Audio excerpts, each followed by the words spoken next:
Bienvenidos, queridos amigos, al repaso de la escuela sabática de este trimestre, la misión de Dios, mi misión, y en este caso estamos abordando en esta oportunidad la lección número 2. Estamos llegando ya al final de nuestro estudio, que tiene que ver con la experiencia, el incidente de Esther y Mardoqueo, este libro del Antiguo Testamento con esta historia tan interesante, de la cual esperamos extraer algunas lecciones que nos sirvan en nuestra experiencia actual con el cumplimiento de la misión. Para esta oportunidad me están acompañando en el repaso del estudio de esta lección el pastor Daniel Penck. ¿Qué tal, Daniel? ¿Cómo estás? ¿Cómo estás? Muy bien, gracias. Bienvenido. Gracias. Un gusto de tenerte con nosotros. Y también está el pastor Horacio Mazzoli. ¿Qué tal, Hola, Horacio? Jorge, hola, Daniel. Un gusto tal? compartir la mesa juntos. Bueno, qué privilegio tener a dos eminencias aquí compartiendo este estudio. Pero vamos a iniciar pidiendo que Dios nos ilumine, que Dios nos guíe. Y vamos a pedirte, Horacio, que por favor tengas bien guiarnos en la oración. Invitamos a los amigos también a acompañarnos. Querido Padre Celestial, Señor, gracias por esta oportunidad que nos das de seguir abriendo tu palabra y especialmente ahora que vamos a dialogar, vamos a compartirla, vamos a reflexionar en las historias, en las diferentes situaciones que tu palabra nos presenta, que nos guíes, que tu Santo Espíritu nos dé discernimiento y que todo lo que compartamos aquí también nos edifique a nosotros, como tanto también a las personas que nos están escuchando. Oramos en el nombre de Jesús. Amén. Amén. Amén. Muy bien. Entonces vamos a sumergirnos, digamos, en la lección, pero antes de hacerlo, quizás una especie de introducción. ¿Quisieras, Horacio, plantearnos qué relación o cómo se puede enfocar el tema de la contextualización con esto de la cultura, ¿no? Para la perspectiva del cumplimiento de la misión? Al leer la lección de esta semana, de alguna manera, y ya lo vamos a ir desarrollando junto aquí en la mesa, hace referencia a lo que sería el evangelismo transcultural. Ajá. Porque esta historia de Esther y de Mardoqueo les toca dar testimonio de la fe en una cultura que no era la propia. Claro. Entonces, al meternos en una temática de esta naturaleza, tal vez es bueno, Jorge, definir un poquito algunos términos para entender de qué estamos hablando, ¿no? En general, cuando se habla del crecimiento de iglesia, se habla de diferentes tipos de crecimiento. El crecimiento interno de calidad de una iglesia, el crecimiento cuando se expande, pero dentro de la misma cultura, y hay un tipo de crecimiento que se llama de puente, que es cuando para poder predicar el evangelio yo tengo que atravesar una barrera cultural. Entonces eso requiere del misionero cosas que no requiere cuando estoy en mi propia cultura. Claro. Por ejemplo, la contextualización. Que, no sé, la contextualización es el desarrollo de la acción misionera bajo el entendimiento de una nueva realidad cultural que el misionero transcultural comienza a vivir y a experimentar. Claro, que no tiene que ver solo con el idioma por ahí, ¿no? No, con todo lo que es comprender cómo vive la gente en otro lugar, su costumbre. Su cosmovisión. Claro, porque si no hay un choque, a lo mejor yo quiero entrar desde mi propia cultura y eso es una barrera porque es una forma totalmente de pensar. Entonces, contextualizarse es tratar de entender esa cultura y adaptarse siempre y cuando no transijamos el evangelio. Ese es el límite de la contextualización, ¿no es cierto? Claro. Pero tratar de encarnarme en la cultura del otro. Y la cultura son todos esos patrones de comportamientos, ideas o cosas que son características de una sociedad en un determinado lugar.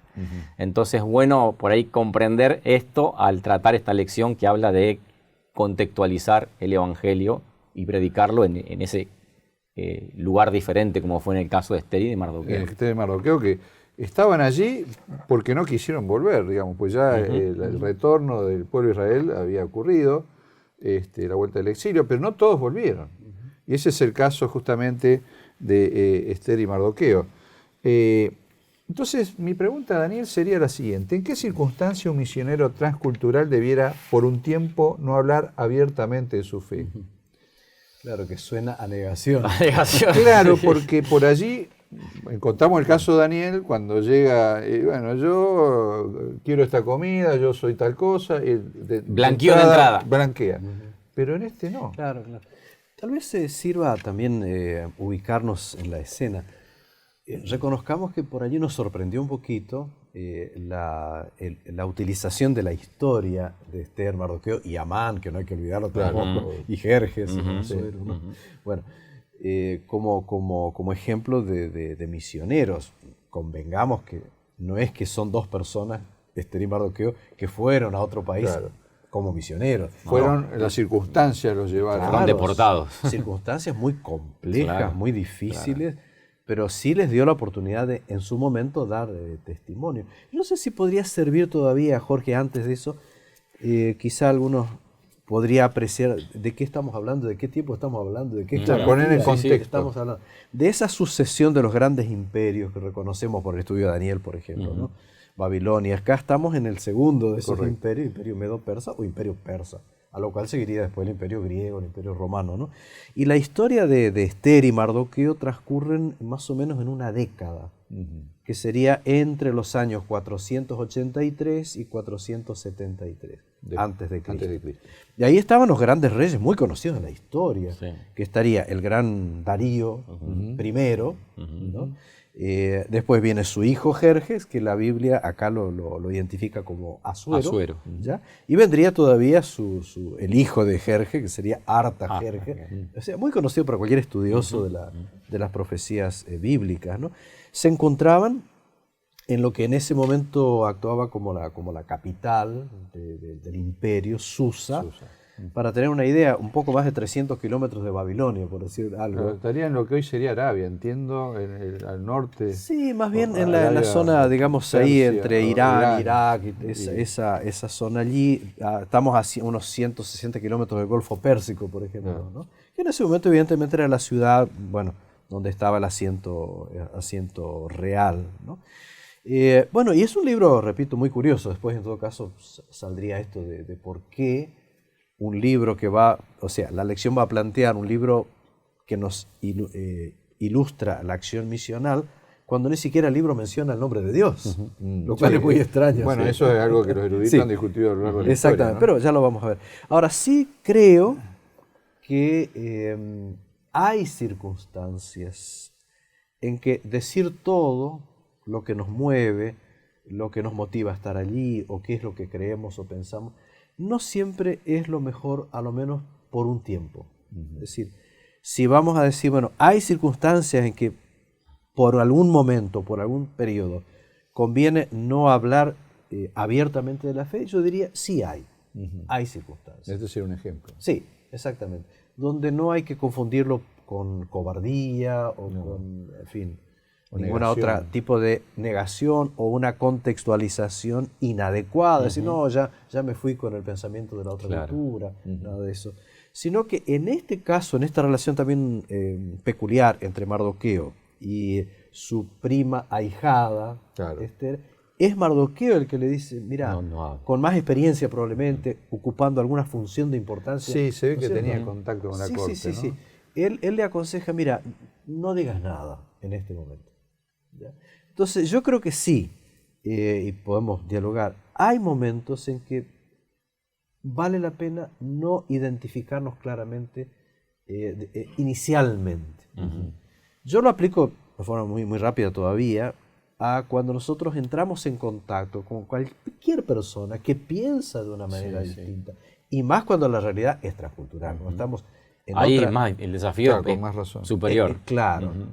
Pero aún así, no es necesario que de entrada nos identifiquemos con todo lo que somos y creemos, porque a lo mejor la persona no está preparada para escuchar eso, ni tal vez produzca en esa persona una actitud positiva, sino en general los principios que son tratar de comenzar diálogo con cosas comunes, por ejemplo.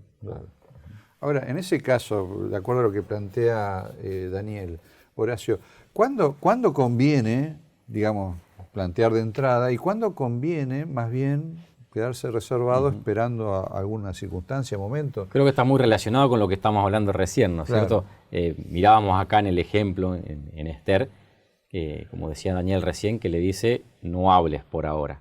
Y después, cuando va avanzando la historia, ¿no? Llega un momento donde él le dice, ahora sí, no calles. Ahí está el constante, acá no hables, pero ahora... sí, ahora no calles. Ahora, la pregunta es seria, pongámosle en nuestra situación. ¿Cómo descubro yo cuándo no hay que hablar y cuándo sí? ¿Es algo, una revelación, una inspiración, yo creo que una lectura del contexto? Que hay más de una respuesta posible, ¿no?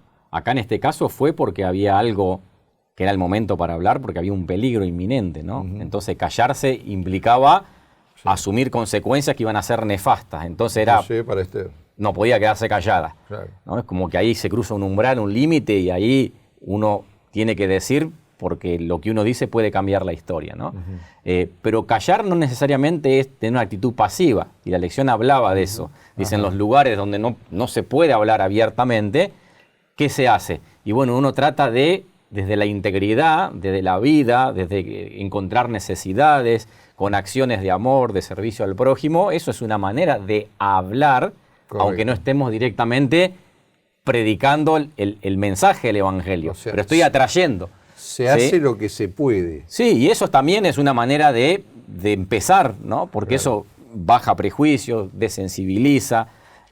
Una de las cosas importantes por qué muchas veces no hablamos de entrada es porque a lo mejor despertamos prejuicios innecesarios. ¿Sí? Entonces, o en algunos casos directamente una evangelización abierta es ilegal, incluso penada por la ley. Correcto, exacto. Sí, con pena de muerte inclusive. Sí, en un extremo sería hasta una pena de muerte, o una expulsión, o un encarcelamiento, ¿no? Entonces tenemos que estar dispuestos, claro, cuando eso suma al propósito que nos lleva. Pero quería agregar solo un detalle, y es que cuando hablamos de contextualización estamos hablando de la adaptación de nuestra manera de alcanzar a las personas, dependiendo de su realidad cultural o sociocultural. Decir que la contextualización es un tema difícil, o sea, no estamos tratando acá un tema simple. No, correcto. ¿Por qué? Porque al adaptarnos a la otra realidad, también está el riesgo de la pérdida de la propia identidad. Siempre es un riesgo de diluirse. De alguna manera. De alguna forma, o adaptar realidades que van en contra de los principios que tenemos. Pero por otra parte, la adaptación o la contextualización es una absoluta necesidad. No hay manera de no hacerlo. Claro. ¿Es un tema difícil? Sí. Que implica algunos momentos de no revelar inicialmente todo lo que nos mueve a estar en ese lugar. Y ciertas... una cuota de flexibilidad que uno a veces le cuesta entender. Estoy pensando, por ejemplo, en el caso de la evangelización en países donde se practica la poligamia. Por ejemplo. Bueno, es un caso. Es un caso, ¿no? O países donde quizás la cultura, parte de la cultura es tomar bebidas alcohólicas, ¿no?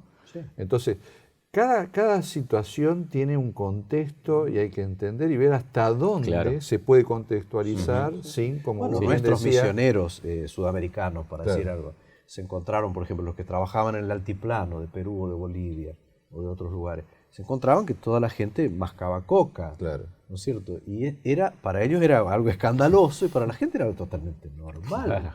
Y hubo hasta cierta tirantez en ese asunto, cuando un misionero se pone muy rígido frente a algo que los demás no le ven. ¿Qué tiene de malo, como dicen los adolescentes? Ahora, también en nuestras realidades hay que reconocer, ¿por qué no?, que cuando vinieron los primeros misioneros americanos a nuestro país y a otros vecinos, tenían que luchar, por ejemplo, contra la adicción a las bebidas alcohólicas, que era absolutamente normal. O contra el tabaco, en las provincias del norte. ¿No?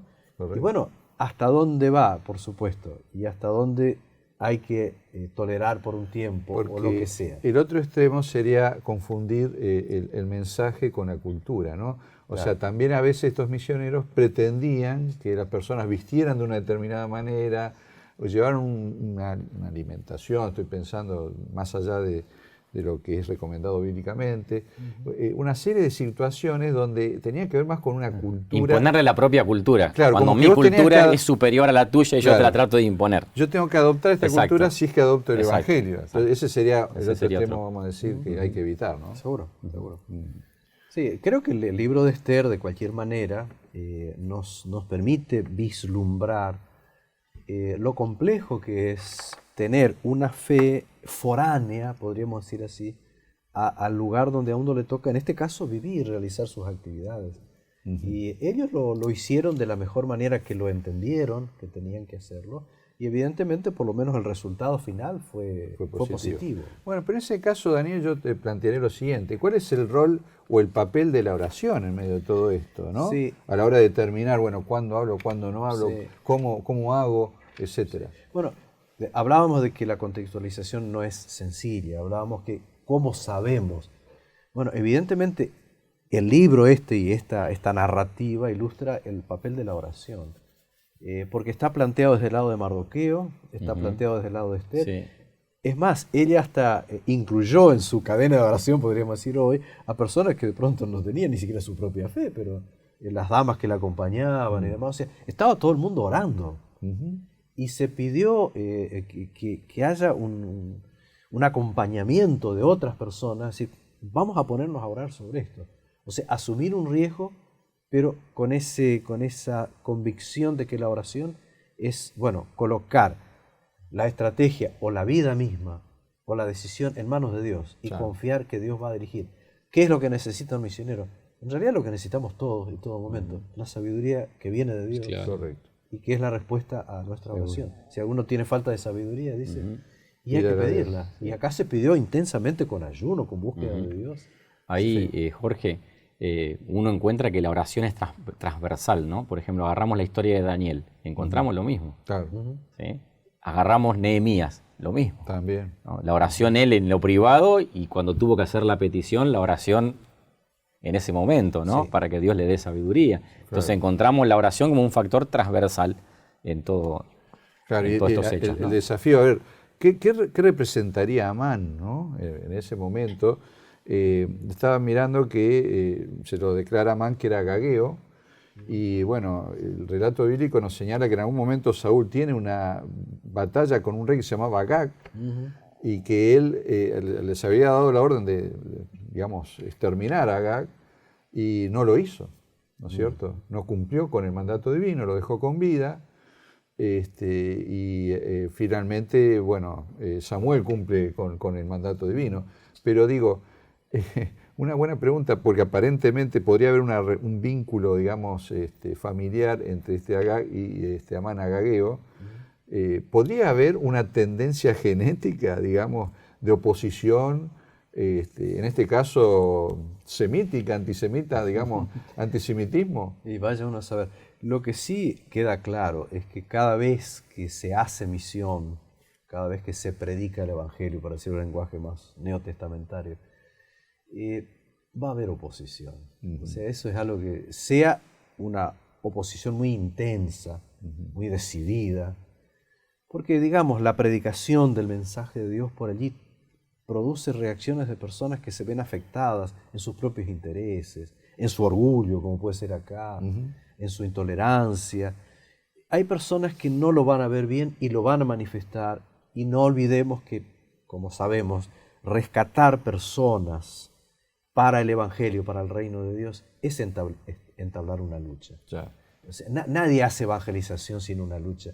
En ese contexto más grande que es el conflicto entre bien y Bueno, mal. pero así cuando más grande es la lucha, también más grande es la victoria, más visible, ¿no? Sí. Pienso En este caso fue una victoria muy rotunda, porque se logró vencer incluso limitaciones legales para poder actuar en ese momento. Modificar el decreto, ¿no? Exactamente, una modificación del decreto que permitió a los judíos, en este caso, defenderse. Y este incidente es recordado en la historia del pueblo judío hasta el día de hoy. La fiesta del Purim, que de paso es la fiesta probablemente más alegre que tiene el judaísmo, recuerda hasta el día de hoy de que esta historia fue importante. Bueno, otro detalle que yo encontraba es que en la escritura hebrea hay ciertos libros, como el caso de Esther, que son ilustrados, con festejos, con figuras de festejos. Sí, claro. Y igualmente el Éxodo. O sea, cuando hay una épica, una historia épica, se la ilustra. Sí. Y el libro de Esther recuerda. es uno de esos. Sí.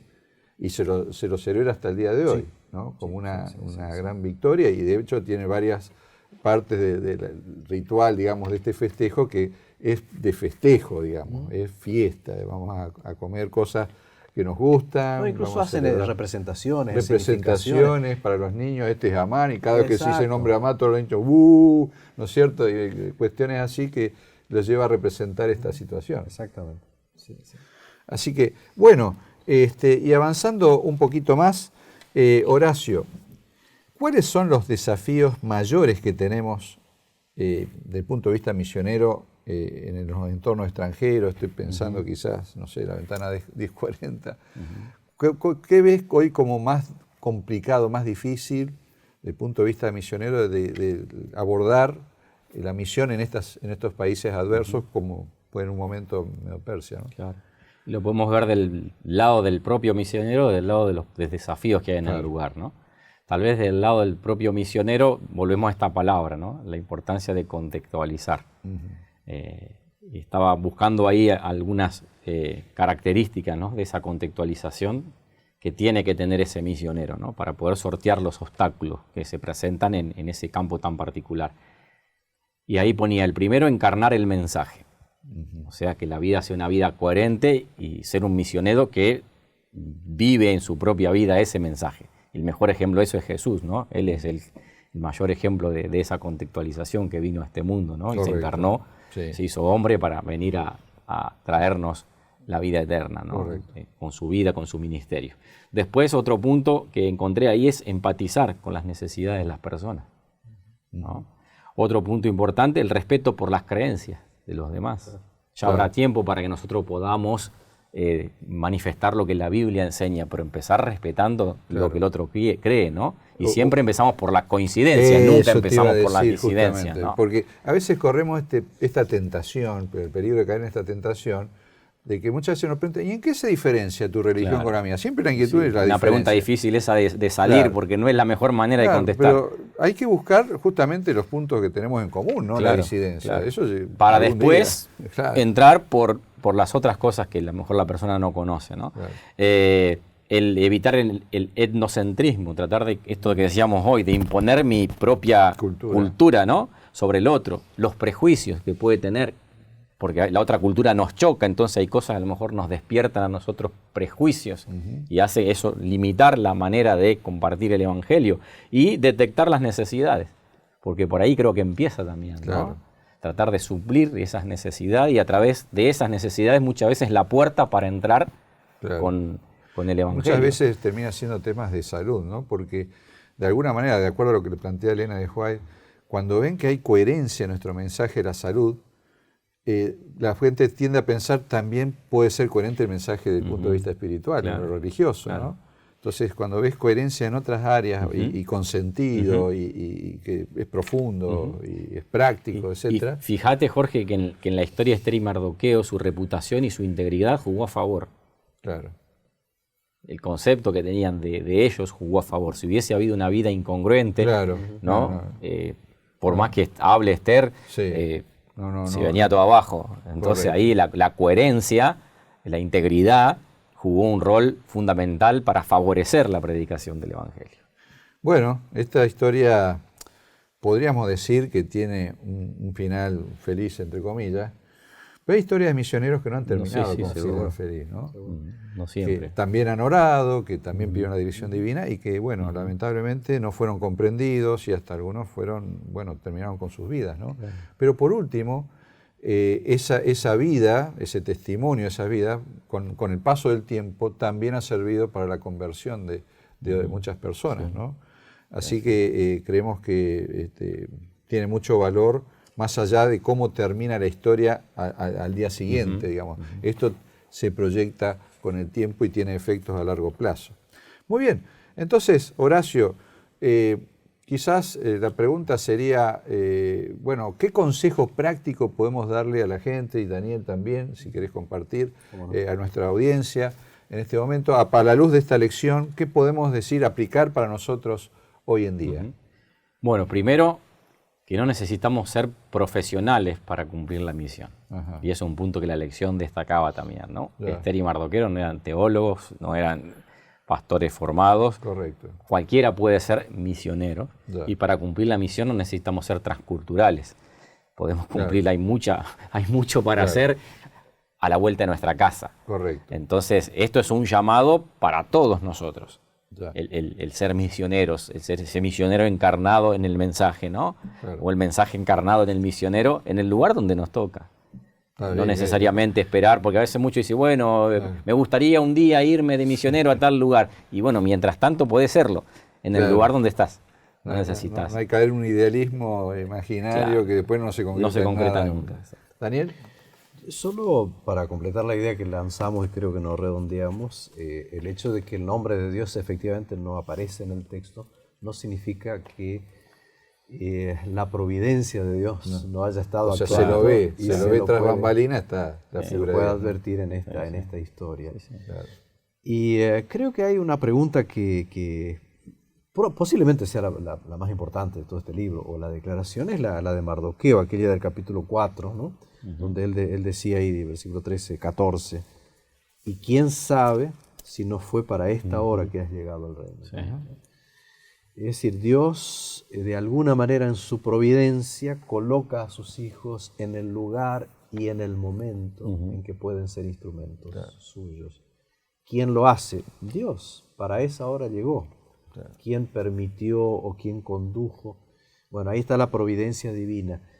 De manera que siempre quien moviliza y quien conduce la misión es Dios. Nosotros podemos ser mejores o peores instrumentos. Claro, me recuerda las palabras de Jesús, ¿no? Buscar, poner el reino de Dios y su justicia en primer lugar, la prioridad de parte del misionero, y lo demás se va a ir acomodando. Dejar que Dios diga las cosas y se abran las oportunidades en su momento.